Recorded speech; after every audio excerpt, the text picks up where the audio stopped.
नमस्कार, hornbill TV देख रहे हैं आप। मैं हूं आपके साथ विशाल गर्ग और इस वक्त की बड़ी खबर का रुख करेंगे। चारधाम यात्रा के लिए बढ़ेंगे पंजीकरण केंद्र। सीएम धामी के निर्देश पर बढ़ेंगे पंजीकरण केंद्र। हरिद्वार ऋषिकेश में बढ़ाए जाएंगे पंजीकरण केंद्र। गोचर, बड़कोट, हीना, पांडुकेश्वर, सोनप्रयाग में ये केंद्र बनाए जाएंगे और 8 सितंबर से श्रद्धालुओं को पंजीकरण की सुविधा भी दी जाएगी। चारों धामों के लिए दर्शन के लिए अनिवार्य रूप से जरूरी है पंजीकरण और इसके लिए अब पंजीकरण केंद्र बढ़ाए जा रहे हैं, जहां पर अब अलग अलग जगह पर ये पंजीकरण केंद्र बनाए जाएंगे। इसके लिए सरकार ने पूरी तैयारी भी कर ली है और राज्य सरकार में मुखिया पुष्कर सिंह धामी के आदेश के बाद ये पंजीकरणों की केंद्रों की संख्या जो है वो बढ़ाई जाएगी। तो चारों धामों में दर्शन के लिए अनिवार्य है हाल फिलहाल में पंजीकरण।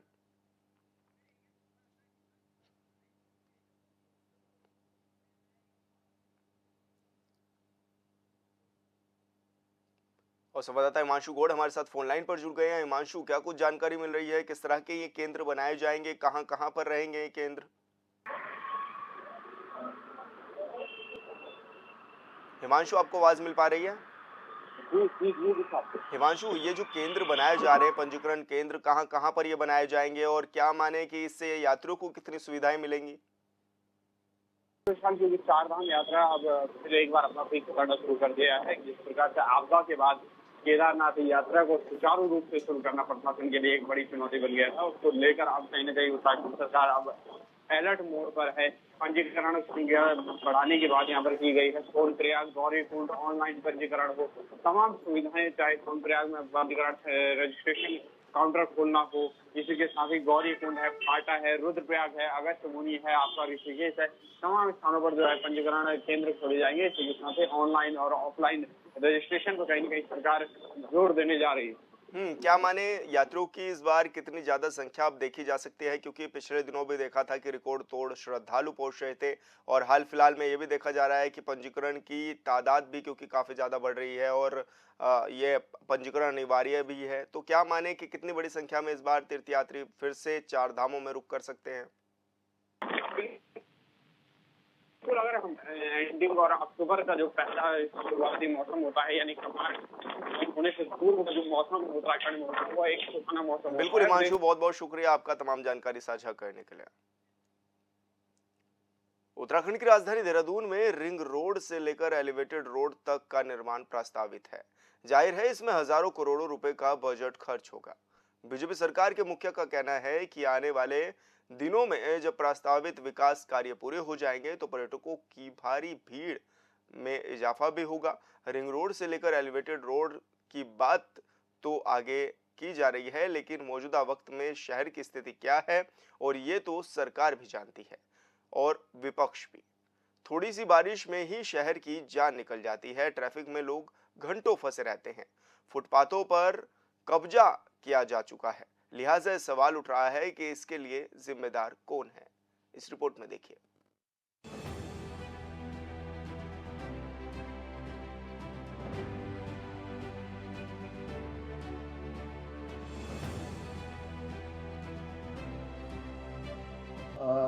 मैंने ये कहा कि हम आपको कोई परेशानी नहीं होने देंगे, लेकिन आप भी ये तय करिए कि हमारे यहाँ के लोगों को भी परेशानी नहीं होनी चाहिए, यह भी आपको सुनिश्चित करना है। तो ऐसी अनेक योजनाएं हैं जिन्होंने हर एक व्यक्ति के जीवन स्तर को ऊपर उठाया है। उत्तराखंड में बीजेपी की डबल इंजन वाली सरकार का दावा है कि प्रदेश का इंफ्रास्ट्रक्चर मजबूत हो रहा है और विपक्ष इसे लेकर सवाल उठा रहा है। विपक्ष का कहना है कि राज्य की मौजूदा स्थिति यह है कि पहाड़ों में मूलभूत सुविधाओं का घोर अभाव है। किसी इलाके के स्कूल में शिक्षकों की नियुक्ति नहीं है तो किसी इलाके में आजादी के इतने वर्षों बाद भी सड़क का निर्माण कार्य तक नहीं हुआ। देखिए, शहर को सुंदर बनाने के लिए पिछले 7 सालों से भारतीय जनता पार्टी की सरकार ने बड़े बड़े वादे किए और बड़े बड़े सब्जबाग जनता को दिखाए, लेकिन क्या हुआ? शहर सुंदर बना क्या? स्मार्ट सिटी प्रोजेक्ट में भ्रष्टाचार की बात को लगातार जो है विपक्ष उठाता रहा और भाजपा के विधायक हों, उनके मेयर हों, उनके जो है पूर्व मुख्यमंत्री हों, सभी जो है स्मार्ट सिटी में भ्रष्टाचार की बात करते रहे, लेकिन सरकार ने कोई जांच नहीं करवाई और इतना पैसा कहाँ बहा दिया गया उसका कोई हिसाब किताब आज तक नहीं मिल रहा और स्मार्ट शहर जो है ढूंढे हुए भी कहीं दिखाई नहीं दे रहा। गुरुवार को देहरादून में आयोजित टिफिन कार्यक्रम में पहुंचे देवभूमि उत्तराखंड के मुख्यमंत्री पुष्कर सिंह धामी ने कार्यकर्ताओं से कहा कि देहरादून में स्मार्ट सिटी के तहत काम हुआ, लेकिन इसमें और भी सुधार की आवश्यकता है। उन्होंने कहा कि देहरादून में भूमिगत बिजली लाइन बिछाई जानी है, रिंग रोड और एलिवेटेड रोड का निर्माण कार्य होना है, दून शहर के यातायात को बेहतर करना है, पार्किंग की अच्छी व्यवस्था करनी है। मुख्यमंत्री पुष्कर सिंह धामी इस बात पर जोर देते हैं कि आने वाले समय में जब देहरादून में रिंग रोड और एलिवेटेड रोड का निर्माण पूरा हो जाएगा तो फिर दिल्ली या फिर दूसरे शहरों से आने वाले पर्यटकों की संख्या मौजूदा वक्त से दोगुनी हो जाएगी। लिहाजा उस संख्या को ध्यान में रखकर काम किया जा रहा है।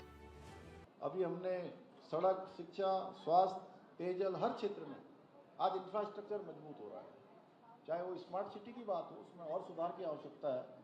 अभी भूमिगत लाइनें होनी है, तमाम काम होने हैं, अभी रिंग रोड बननी है। मैं उसके बारे में जाऊंगा तो बहुत विस्तार हो जाएगा। देहरादून शहर का जो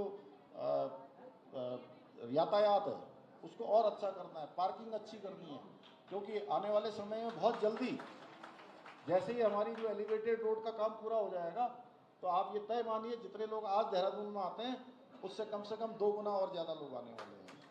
इतनी संख्या यहाँ बढ़ने वाली है, तो उस संख्या के हिसाब से हमको यहाँ का इंफ्रास्ट्रक्चर करना है, यहाँ के बाईपास निकालने हैं। उस दिशा में हम लगातार सोच रहे हैं। देवभूमि के मुखिया का कहना है कि बीजेपी की सरकार में अगले 35 से 50 सालों में प्रदेश के सामने क्या क्या चुनौतियां होंगी, इसे लेकर गंभीर है। उन्होंने कहा कि देहरादून में पेयजल संकट न हो, इसके लिए सौंग डैम पर काम किया जा रहा है। सीएम का दावा है कि सौंग डैम का काम पूरा हो जाएगा तो दून में अगले 25 वर्षों तक पानी की समस्या नहीं होगी। कि अगले 25 सालों में, 50 सालों में क्या चुनौतियां हमारे सामने आने वाली है। यहाँ पानी, पेयजल का संकट न हो, इसलिए यहाँ पर सौंग डैम का काम हमने प्रारंभ कर दिया। उसकी प्रक्रिया आगे बढ़ गई है और उसके बनते ही 50 सालों तक आने वाले समय में देहरादून शहर में पेयजल का कोई संकट नहीं होने वाला है। जो पेयजल का संकट हो रहा है, लगातार जल स्तर नीचे गिर रहा है। ऐसे अनेक काम करते हुए हमने नकल विरोधी कानून, धर्मांतरण का कानून, दंगा रोधी कानून, समान नागरिक संहिता जैसे अनेक काम।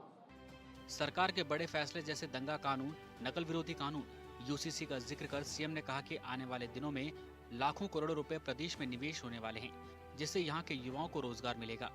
उन्होंने कहा कि उधमसिंह नगर में इंडस्ट्रियल पार्क बनने जा रहा है, जिसमें 75,000 से ज्यादा लोगों को रोजगार मिलने वाला है। इसमें कोई शक नहीं कि राज्य में संचालित एकल खिड़की व्यवस्था के लिए उत्तराखंड को देश में टॉप अचीवर श्रेणी का पुरस्कार दिया गया है। ये पुरस्कार वित्तीय वर्ष 22-23 के लिए दिया गया है। हमारा संकल्प है कि जो भी हमारे बेटे बेटियां, हमारे भाई बहन जो स्किल हो जाए, यानी जिन्होंने अपने कोर्स कर ले, अपनी पढ़ाई कर ले, उनको नौकरी करने के लिए प्रदेश से बाहर न जाना पड़े, प्रदेश के अंदर ही उनको रोजगार मिले। और मुझे बताते हुए खुशी हो रही है कि अभी 1200 एकड़ जमीन इंडस्ट्रियल पार्क जो रुद्रपुर में, जहाँ पर बहुत लंबे समय से हम लोग प्रयास कर रहे थे, माननीय प्रधानमंत्री जी ने हमको इंडस्ट्रियल पार्क के रूप में वो वहाँ की स्वीकृति दे दी है और उसके बनने से लगभग 75,000 से भी अधिक हमारे उत्तराखंड के लोगों को वहाँ पर रोजगार उपलब्ध होगा, रोजगार मिलेगा एक बड़ा। और विकास के मामले में, विकास के सतत लक्ष्यों को प्राप्त करने में देश का नीति आयोग जो आंकड़े हर राज्यों को लेकर एक इंडिकेटर तय करता है, जो अभी विनोद चमोली जी कह रहे थे ना, इंडिकेटर होता है, सूचकांक, एक सूचकांक पूरे देश का निकलता है। उस सूचकांक में हमारा उत्तराखंड सतत विकास के लक्ष्यों को प्राप्त करने में पूरे देश में पहले स्थान पर है, पहले स्थान पर आया है। अपने संबोधन में सीएम धामी ने कई तरह की बातें की, लेकिन मौजूदा वक्त में राजधानी देहरादून की स्थिति यह है कि कुछ घंटों की बारिश में ही शहर पानी पानी हो जाता है। लिहाजा विपक्ष का सवाल भी अपनी जगह पर सही है। निश्चित रूप से डबल इंजन की सरकार में उत्तराखंड राज्य का चौमुखी विकास हर क्षेत्र में हो रहा है और आदरणीय मुख्यमंत्री पुष्कर सिंह धामी जी के नेतृत्व में जिस प्रकार से लगातार, चाहे हम 4 धाम यात्रा की बात करें, चाहे हम हर क्षेत्र में उन्होंने राज्य को विकास की दृष्टि से नई ऊंचाइयां दी हैं। और जिस प्रकार से दिल्ली से देहरादून के बीच एलिवेटेड रोड जो बन रही है, उस रोड के पूर्ण होने के बाद उत्तराखंड में पर्यटन की दृष्टि हो, चाहे तीर्थयात्रियों की दृष्टि से हो, हमारे राज्य का आवागमन लोगों का बढ़ेगा। और निश्चित रूप से क्योंकि 4 धाम यात्रा उत्तराखंड राज्य की आर्थिकी की रीढ़ है और इस एलिवेटेड रोड बनने से इसमें और वृद्धि होने वाली है। देखिए, शहर को सुंदर बनाने के लिए पिछले 7 सालों से भारतीय जनता पार्टी की सरकार ने बड़े बड़े वादे किए और बड़े बड़े सब्जबाग जनता को दिखाए, लेकिन क्या हुआ? शहर सुंदर बना क्या? स्मार्ट सिटी प्रोजेक्ट में भ्रष्टाचार की बात को लगातार जो है विपक्ष उठाता रहा और भाजपा के विधायक हों, उनके मेयर हों, उनके जो है पूर्व मुख्यमंत्री हों, सभी जो है स्मार्ट सिटी में भ्रष्टाचार की बात करते रहे, लेकिन सरकार ने कोई जांच नहीं करवाई और इतना पैसा कहाँ बहा दिया गया उसका कोई हिसाब किताब आज तक नहीं मिल रहा और स्मार्ट शहर जो है ढूंढे हुए भी कहीं दिखाई नहीं दे रहा। अब मुख्यमंत्री नई सिरे से जो है लोगों को सब जवाब दिखा रहे हैं, लेकिन स्मार्ट सिटी की तर्ज पे ही ये सब जवाब दिखाए जा रहे हैं। ये वास्तव में धरातल में कुछ होगा भी? जनता क्योंकि ठगी जा चुकी है और जनता को इस सरकार ने निराश ही किया है, तो निश्चित तौर पर बातें तो बहुत हुई हैं, लेकिन धरातल पे काम नहीं दिखाई दिया। अगर धरातल पे काम दिखाई देता है तो किसको बुरा लगेगा? अच्छी बात है, हमारा भी प्रदेश है, हम भी चाहते हैं कि हमारा शहर सुंदर बने, हमारे प्रदेश का विकास हो, हमारे बच्चों को रोजगार मिले, लेकिन हर मामले में सरकार केवल जुमलेबाजी करती है और धरातल पर कहीं भी सरकार के दावे आज तक उतरते हुए मुझे दिखाई नहीं दिए। उत्तराखंड की राजधानी देहरादून स्मार्ट सिटी है। ये अलग बात है कि स्मार्ट सिटी को लेकर सत्ता पक्ष और विपक्ष के बीच आरोपों की राजनीति होती रहती है, लेकिन अगर सीएम की बातों पर गौर करें तो आने वाले दिनों में राजधानी और भी सुंदर दिखेगी। प्रदेश में 2017 से डबल इंजन की सरकार थी, तो फिर इतने सालों बाद भी देहरादून की स्थिति ऐसी क्यों है? ये बड़ा सवाल है जिस पर विचार करने की जरूरत है। Bureau report, hornbill TV. Uttarakhand high court ने राज्य में तय समय पर निकाय चुनाव न कराए जाने को लेकर दायर जनहित याचिका पर सुनवाई की, जिसके तहत अब उत्तराखंड में नगर पंचायत, नगर पालिका और नगर निगमों के चुनाव अब 25 नवंबर तक कराए जाएंगे। ये जानकारी सरकार की तरफ से हाईकोर्ट में शपथ पत्र के माध्यम से दाखिल की गई है। सरकार ने शपथ पत्र में कहा है कि निकाय चुनाव की अधिसूचना 10 नवंबर को जारी होगी। शपथ पत्र में यह भी कहा गया है कि इसी साल 25 दिसंबर तक निकाय निर्वाचन प्रक्रिया पूरी तरह से संपन्न करा ली जाएगी।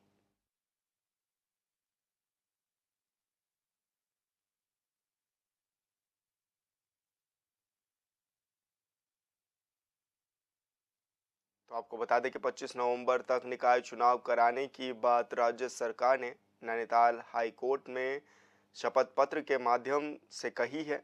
और क्योंकि अभी तक ये संशय बना हुआ था कि कब निकाय चुनाव होंगे, आखिर क्यों सरकार इसको पीछे टालने का काम कर रही है, विपक्ष लगातार इस तरह के सवाल उठा रहा था, लेकिन हाई कोर्ट में जनसुनवाई के दौरान ये सरकार ने शपथ पत्र दिया है, जिसमें सरकार ने यह दावा किया है कि 25 नवंबर तक निकाय चुनाव करा लिए जाएंगे।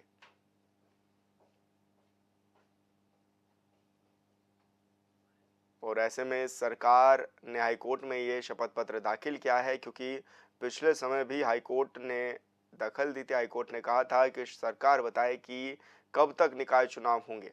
हालांकि इससे पहले डेट सरकार ने कुछ और दी थी, लेकिन अब इस शपथ पत्र के माध्यम से सरकार ने हाईकोर्ट में डेट दी है कि 25 नवंबर तक चुनाव करा लिए जाएंगे।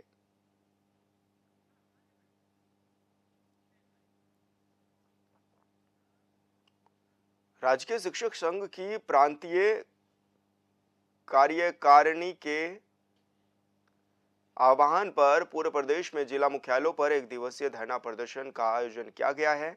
वहीं पौड़ी के मुख्यालय पर भी मुख्य शिक्षा अधिकारी कार्यालय में पौड़ी के शिक्षकों ने धरना प्रदर्शन किया है और प्रधानाचार्य पदों पर विभागीय सीधी भर्ती को लेकर अपना विरोध जताया है। इस मौके पर बड़ी संख्या में पहुंचे राजकीय माध्यमिक विद्यालयों के शिक्षकों ने कड़ी चेतावनी दी है कि अगर जल्द ही उनकी मांग पूरी नहीं की जाती है तो वो उग्र आंदोलन करेंगे।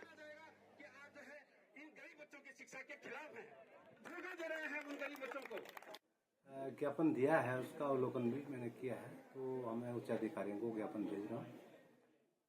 ये पहले से इन्होंने कहा था कि आज हम लोग यहाँ पर आएंगे, तो आज आए लोग। राजकीय शिक्षक संघ के हैं, पदाधिकारी भी हैं और शिक्षक भी आए हुए हैं।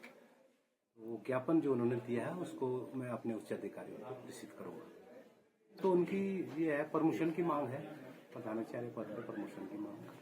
वैसे तो राजकीय शिक्षक संघ की बहुत सारी मांगे लंबित है, लेकिन इस समय हमारी जो एक सूत्रीय मांग है कि जो सीधी भर्ती जो होने जा रही है प्रधानाचार्य के पदों पर वो निरस्त हो और ये प्रधानाचार्य के पद 100% पदोन्नति के माध्यम से भरे जाए। हमारे मुख्यमंत्री जी से भी और शिक्षा मंत्री जी से भी यही मांग है कि इतने जो हमारे हजारों शिक्षक हैं इनके मनोभावों का, इनकी भावना का को ध्यान में रखते हुए प्रधानाचार्य सीधी भर्ती को निरस्त करें और पूर्व की भांति प्रधानाचार्य प्रधानाध्यापक के पदों को अतिशीघ्र पदोन्नति के माध्यम से अनदेखी कर रही है। हमारी एक सूत्रीय मांग है जो आंदोलन है कि जितने भी हमारे हेडमास्टर और प्रधानाचार्य के पद हैं उन पर 100% पदोन्नति है।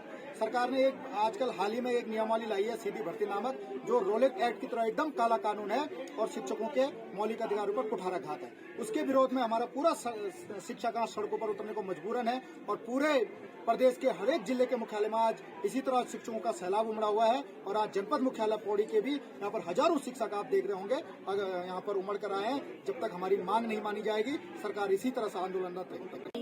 कि जो सरकार की अपनी नीतियां चल रही हैं, अपने ही नीतियां चल रही हैं, बिना हमारी भलाई सोचे हुए अपने ही नियम चल रहे हैं, उसको निरस्त करते हुए हमारी मांगे हमारे हित के लिए काम किया जाए। इसी के लिए हम सब यहाँ पर सब पदों पर सीधी भर्ती को निरस्त करते हुए पदोन्नति की जाए, ताकि हम सबका, चाहे वो महिला शिक्षक है चाहे पुरुष शिक्षक है, सभी के हितों की बात की जाए। यहाँ पर जो ये फूट डालो वाली जो नीति अपनाई जा रही है, हमें ही आपस में लड़ाया जा रहा है, उसको निरस्त करते हुए आपस में वो काम किया जाए ताकि हम सब एकता के साथ रहे और इस प्रशासन को हम भी सहयोग करें। प्रधानाचार्य सीमित विभागीय सीमित सीधी भर्ती है उसको निरस्त किया जाए और उसके स्थान पे 100% पदोन्नति की जाए जैसे पूर्व में होती आई है। तो यही हमारी मांग है और इसमें हमारे तमाम 15 विकास खंडों के महिला हो गया चाहे पुरुष हो गया सभी शिक्षक आए हुए हैं, क्योंकि हम सभी लोग शिक्षक हैं और एकमात्र मांग है कि सीमित प्रधानाचार्य सीधी भर्ती को निरस्त किया जाए और 100% पदोन्नति की जाए। जो प्रधानाचार्य का पद आज तक पदोन्नति का पद था, जिसे सरकार ने इस समय जो है सीधी भर्ती के माध्यम से, विभागीय सीधी भर्ती के माध्यम से भरने की जो सरकार ने नियमावली बनाई है, वो नियमावली निरस्त होनी चाहिए और जो सीधी भर्ती का जो ये प्रधानाचार्य का पद उन्होंने कर दिया है, इसको समाप्त करते हुए इसे पदोन्नति का ही पद। कोटद्वार पुलिस ने 4 लाख रुपए से ज्यादा की धोखाधड़ी करने वाले आरोपियों को गिरफ्तार करने में कामयाबी हासिल की है। पीड़ित सुमित कुमार ने थाने में तहरीर दी थी कि अज्ञात व्यक्तियों ने होम क्रेडिट फाइनेंस से लिए लोन को क्लोज करने के नाम पर उसके साथ धोखाधड़ी की है। पकड़े गए अभियुक्तों से घटना में प्रयुक्त 3 मोबाइल फोन, फर्जी सिम कार्ड, एटीएम समेत अन्य दस्तावेज भी बरामद किए गए हैं। धोखाधड़ी के विरुद्ध निरंतर कार्रवाई करते हुए पौड़ी पुलिस के द्वारा एक गैंग के 3 सदस्यों को नालंदा बिहार से गिरफ्तार किया गया है। इसमें एक शिकायतकर्ता के द्वारा हमारे पास शिकायत दर्ज करवाई गई थी कि इनके साथ साइबर धोखाधड़ी करते हुए एक गैंग ने उनको होम लोन के नाम पर कुल 4 लाख की धोखाधड़ी की गई है, जिसका संज्ञान लेते हुए जनपद पौड़ी पुलिस के द्वारा मुकदमा पंजीकृत किया गया और मुकदमा पंजीकृत करने के उपरांत हमने इन्वेस्टिगेशन में ये पाया कि ये गैंग नालंदा बिहार से ऑपरेट कर रही है और ये लोग नागरिकों को फ़ोन करके होम लोन के नाम पर बहलाते हैं और होम लोन के नाम पर फिर ये धोखाधड़ी करते हैं। का बस अड्डा अब पूरी तरह से शॉपिश बनकर रह गया है। इस बस स्टैंड में कोई भी रोडवेज की गाड़ी आकर नहीं रुकती है, जिसकी वजह से यात्रियों को सड़क किनारे खड़े होकर ही रोडवेज बसों का इंतजार करना पड़ता है। लेकिन दुख की बात यह है कि यह अड्डा आज भी राजनीति की भेंट चढ़ा हुआ है। इस रिपोर्ट में देखिए।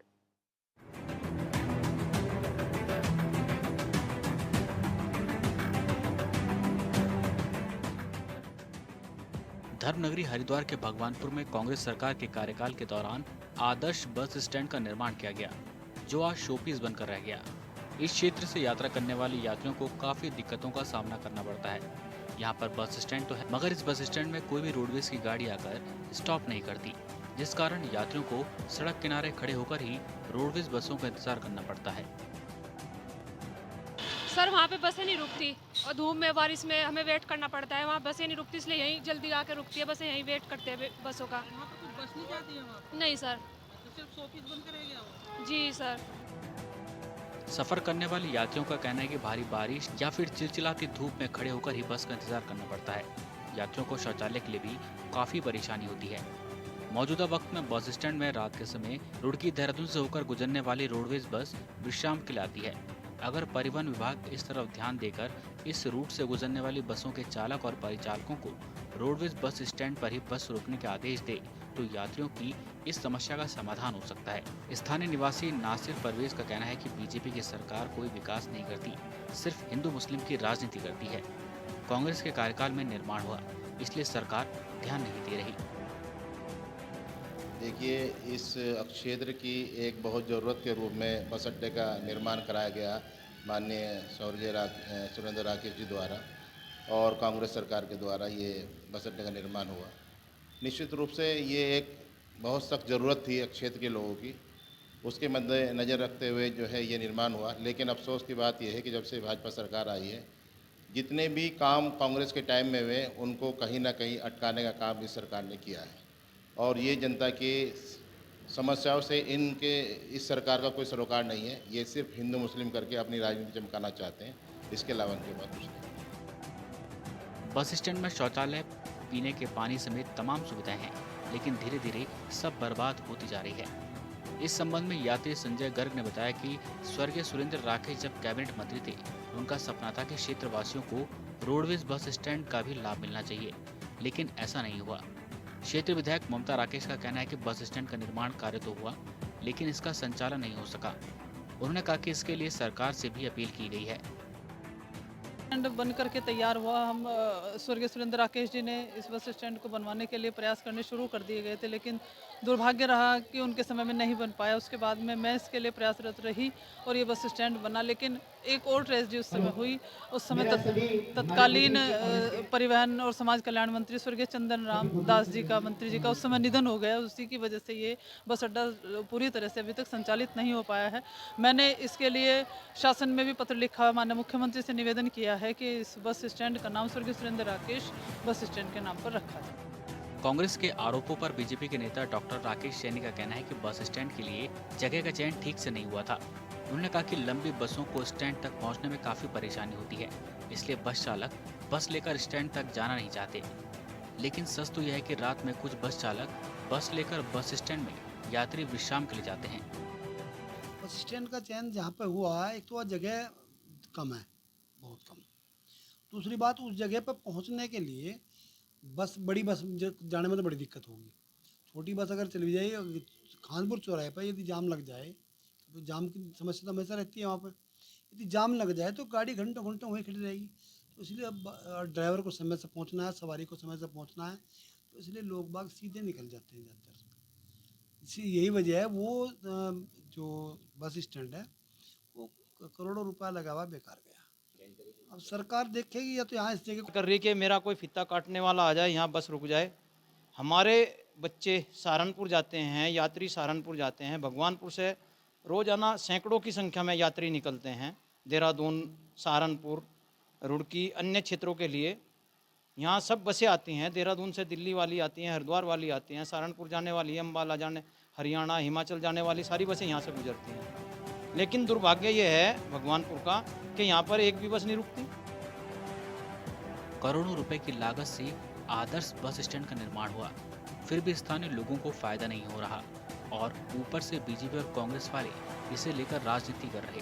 जरूरत है कि बस स्टैंड का इस्तेमाल हो ताकि क्षेत्र के लोगों को फायदा मिले, और अगर इसका इस्तेमाल नहीं होता तो फिर करोड़ों रुपए क्यों बर्बाद किए गए, इसका जवाब कौन देगा।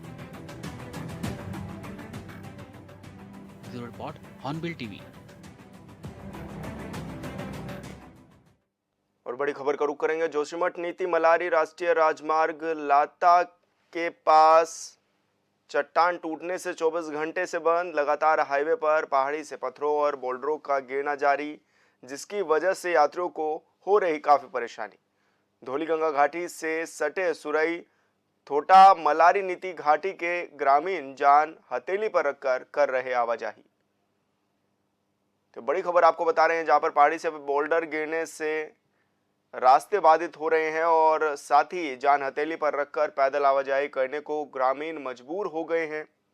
कई मशीनें मौके पर पहुंची हुई हैं ताकि रास्ते को खोला जा सके, और हाईवे को खोलने में लंबा समय लग सकता है।